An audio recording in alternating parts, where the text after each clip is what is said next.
बृहस्पति मालाकार व्यास जी, gram post तथा वार भरवा बाजार, जिला औरंगाबाद बिहार, थाना रफीगंज, प्रखंड रफीगंज, भरवा निवासी श्री बृहस्पति मालाकार व्यास जी ठकुरवारी बजरंग बाबा के मिशन स्कूल के पीछे में आपको सामने संगीत की दुनिया में ले चलता हूँ। संगीत आपके सामने सुनाने जा रहा हूँ। कैसे भैया? आ हो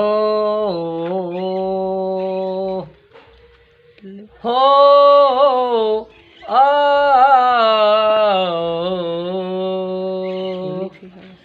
होली होली होली के दिन हो भादवा पंचायत में होली नहीं खेलाना। भादवा पंचायत में होली नहीं खेलाना। होली तो खेलाना रंग लगवाना। होली तो खेलाना हो भादवा पंचायत में तो होली नहीं खेलाना। भादवा पंचायत में तो होली नहीं खेलाना। रंग लगवाला अबीर छिड़कवाला।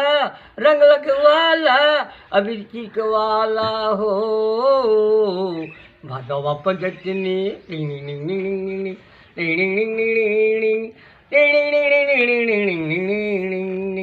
हो लाल पियर होली के दिन हो। लाल पियर होली के दिन हो रंग लगवावन हो भादवा पंचायत में रंग लगवावन। होली के दिन अपन नहीं खेलना। भादवा पंचायत में रंग लगवावन अपना तो होली नहीं होली तो खेलना। रंग गुलाबी हो शराबी। रंग गुलाबी हो जा शराबी अपना तो रंग लगवावन। भादवा पंचायत में हाय हाय भादवा पंचायत में होली नहीं खिलाना। अपना ते अपना ही रंग लगवाना। भादवा पंचायत में होली नहीं खिलाना। अपना तो अपना ही रंग लगवाना।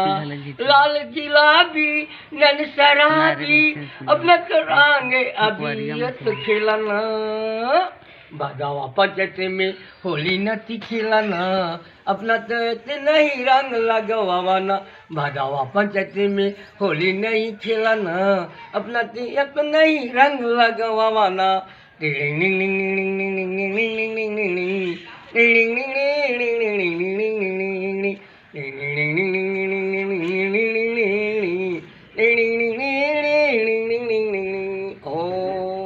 आपके सामने एक